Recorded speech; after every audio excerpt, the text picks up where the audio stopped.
بسم الله والصلاة والسلام على رسول الله.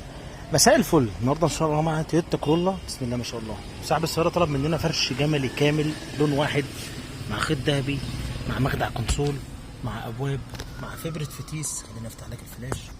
مع طبلون بغرزة ذهبي، مع القطعة بتاعة البصمة، وكمان قطعة الطبلون دي دواسة جلد بنعملها بكليبساتها. طبعا انتم متابعيننا وحافظين. نبدأ بالابواب. ما شاء الله كل حاجة بترجع على وضعها. مفاتيح الازاز بايده مكانها، مفيش فروقات، مفيش فواصل، مفيش كلكعه خالص. صاحب السياره اختار معانا التصميم الاوريجينال بتاع التويوتا، بينزل فيها في الظهر بس. نفس الكلام القعده ساده، اختيار صاحب السياره. زي ما انت متعود معانا، احنا ما بندخلش لا في اللون ولا في الخيط ولا في التصميم. احنا بنديك الصنعه كتجسيم من غير ما نقطع ولا نخرم في الاصلي. وبفضل الله عندنا استعداد نفك الفرش ده واوريك الاصل سليم ولا لا، لان هيبقى لك شغل مش كلام. مع شده كرسي مظبوطه اللي هتقعد مهما تقعد، ولا يهرهر ولا يكشكش ولا يحتاج يتشد.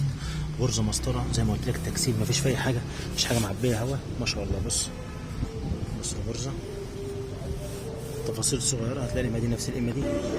ما شاء الله. خلينا افتح لك جنب وباب عشان تبص على كل حاجه. غرزه مسطره في الطبلون، نفس الكلام. القطعه دي بايته مفيش حاجه طالعه من مكانها. قطعه البصمه بالغرزه المسطره اللي في الطبلون.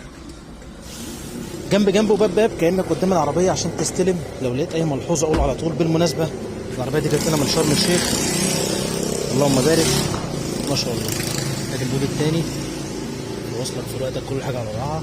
ظهر الكرسي بجيوبه زي ما قلنا، فرش لون واحد. القواعد كلها ساده بدون تصميم. الظهور كلها بتصميم فابريكي. بص القيمه دي هتلاقي نفس القيمه دي ونفس الكلام في الثانيه. ادي الغرزه المسطره، ادي الغرزه مع فتحه المخدع متقسمه كويس. المخدع بيقفل براحته وبيفتح براحته. فتحه الحزام الكبيره والصغيره برضه. هلف لك الناحيه الثانيه. زي ما قلنا من شرم الشيخ، فيا رب دايما عند حسن ظن الناس كلها اللي بيجي من المنصوره او من اي محافظه ثانيه. اللهم امين. بسم الله. ادي الباب الثالث نفس الكلام. الغرزه المسطره، الغرزه المسطره. ادي الغرزه. بقرب لك وبفهمك وبعرفك عشان لو ما حصلش نصيب وما جتش عندنا يبقى انت عارف بتستلم شغل عامل ازاي. مفيش خيط معوج، مفيش كشكشه في الجلد. نفس الكلام. الفرش مشدود كويس. خلينا افتح لك الباب الرابع والاخير. ادي المفتاح بايت كويس. ادي فبرة طبلون، كل حاجه على وضعها. نفس الكلام هنا. ادي من هنا القطعه بتاعت البصمه مع الطبلون. وادي الكرسي نفس الكلام هنا اهو. اسف لو طولت عليكم.